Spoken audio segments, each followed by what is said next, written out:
réaction rek mooy masawu ko et puis gën a wax que le pouvoir que ñu gën a tolérant gën a ouvert parce que loolu moo ànd ak démocratie y a que les régimes fermés les dictatures dans les régimes fermés et les dictatures on n'aime pas l'humour dama doon wax boo gisee li doon incarné démocratie Sénégal mooy boo xool fi Ablaye Wade nekkee li Kouthia daan wax ci affaire Sindiély Wade Viviane Wade ak demee loolu mooy dictature Tunisie dafa amoon lu mel noonu am koo xam ni da doon def humour journaliste animateur les journaux satiriques tout ça satirique waaw à la télé non en direct à la télé muy recevoir ay élèves muy laaj xale yi benn xale bu jigéen boo màggee lan nga bëgg a nekk xale bu jigéen ne ko man kat moo bëgg bàggee damaa bëgg a nekk coiffeuse et là l'animateur dit ah oui coiffeuse c'est une bonne chose parce que si tu es coiffeuse tu pourras épouser le président de la République le président Ben Ali parce que jabaru Ben Ali avant muy nekk première dame coiffeuse la woon et puis ñëpp reetaan léegi ce que la police a fait la police dañoo ñëw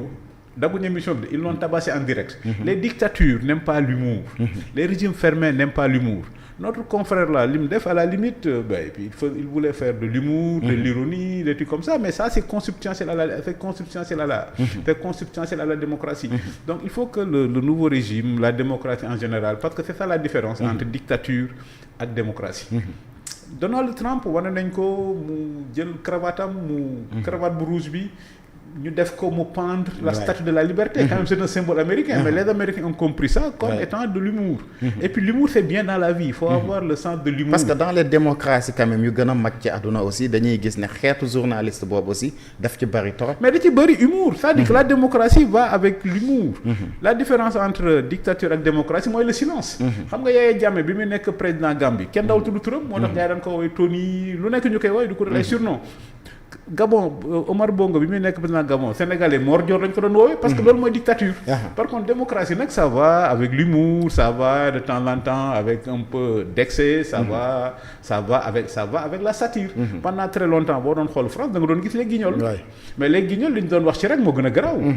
dem ba tuddee ko super menteur ak yu demee noonu voilà ça la démocratie va avec l'humour donc ma ñu ngi mastawu le jeune ñu ngi mastawu le jeune confrère d'accord mais ci beneen côté bi aussi gis nañ ne léegi aussi ku mel ne imam Al Amin Dramé moom it moom ay kàddu yu mu yëkkati woon daanaka kàddu yi sax am nañu ko tuddee insurrection appel à la violence tout ça parce que moom dafa doon wax ne tey su président Bassirou Diomaye Diakhar Faye demee ba jël décision ngir dàq Ousmane Sonko ci gouvernement bi waa Pastef nañu pare def ay liste yoo xamante ne liste yi ñu ciy ne mooy ñi mu jaral seen bakkan comme yu mel ne ay mortal combat ak yooyu waxi deret ak yooyu moom it ñu jàppoon ko ci atte nañ ko tey moom it mais moom peine buñ ko def vraiment 6 mois de prison avec sursis la avec une amende de 500 000 francs waaw moom dafa wax ju lébu li ñuy wax waay wuy dëpp gaal kenn du ko way ci tefes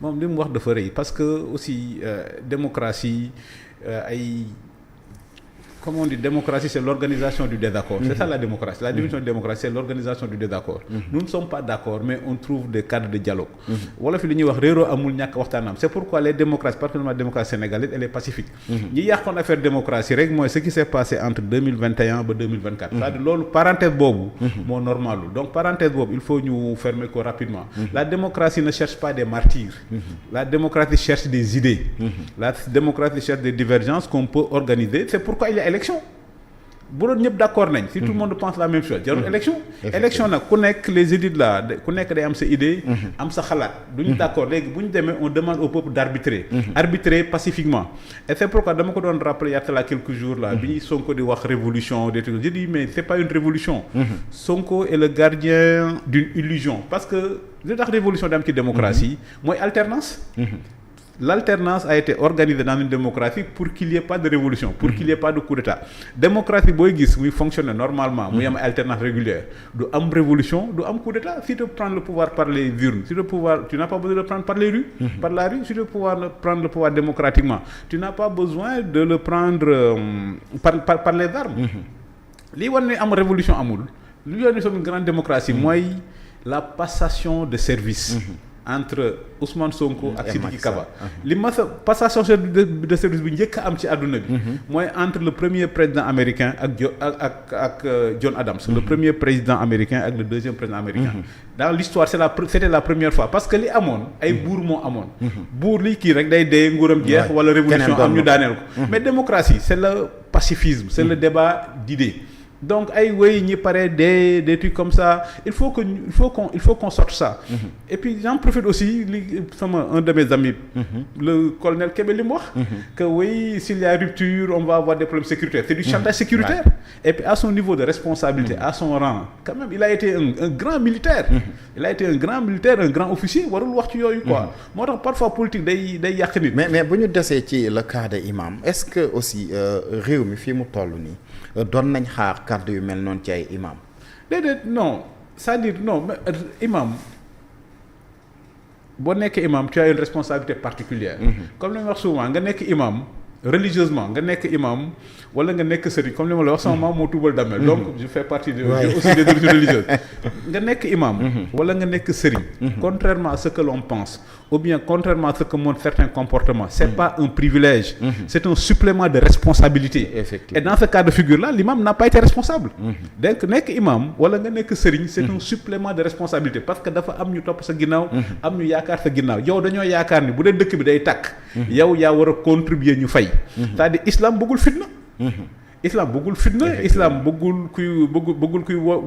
kuy woote fitna bëggul kuy yee fitna donc ñu wax imam rek il faut que mu dellu si à ses responsabilités le rôle d'un imam c'est pas de chercher à plaire au pouvoir le rôle d'un imam c'est de se rendre compte que tu as un supplément de responsabilité parce que am na ñu la gëm am na ñu la topp ñooñu muy wax ñu ñëw buñ paree dee pour Ousmane Sonko nuñ koy justifier dee pour lan la est-ce que ci dee pour jihad la comme li ñuy wax ci alxuraan. est-ce que moom jihad la ko jàppee. mais lan xam nga lan mooy jihad mooy daxa illalaahi. woote ci yoonu yàlla.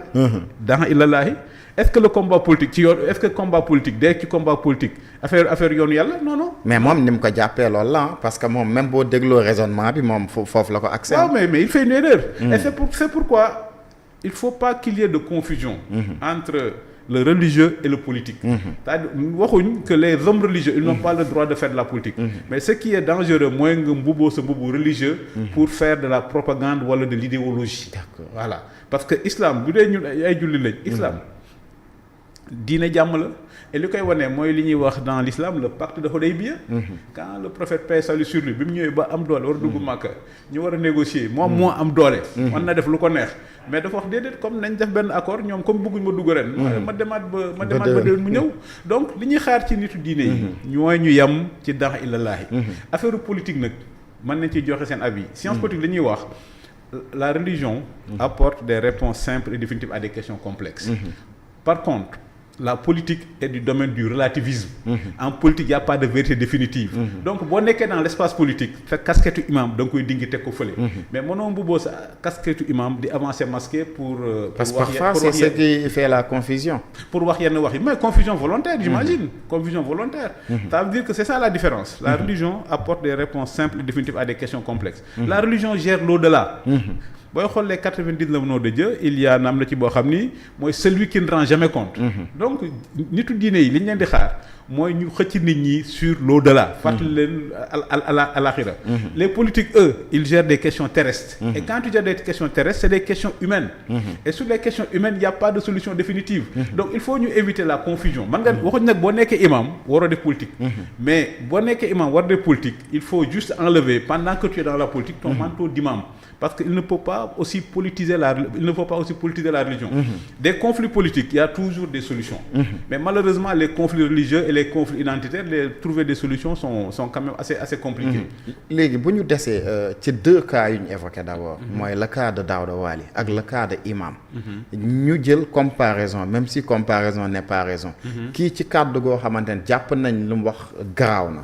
kee caricature la def donte am na ñu jàpp ne caricature bi lu garaaw la aussi. boo xoolee daan yi peine yi ni ñu leen àttee est-ce que jàpp nga ne am na équilibre ci justice bi ni muy fonctionner. Non, on ne peut pas comparer on peut pas comparer les deux peines parce que c'est pas le même juge qui a délivré les deux peines. Et j'en profite rek pour wax Sénégalais contrairement li ñuy wax. Commenter une décision de justice n'est pas un délit. Ce qui est interdit, c'est le commentaire excessif. Tu sais pourquoi? Damay dégg souvent oui, on ne commande pas des décisions de justice. Ça n'a aucun sens. Xam nga lu tax? Xam nga amul sens. La justice n'est pas rendue au nom du président. La justice n'est pas rendue au nom de l'État. La justice est rendue au nom du peuple. Et c'est pourquoi le tribunal est un lieu public. mook école ak marché ñoo yem ku ñëw booy dugg tey tribunal Dakar. boo ñëwee gendarme li mu lay laaj sa carte d'identité.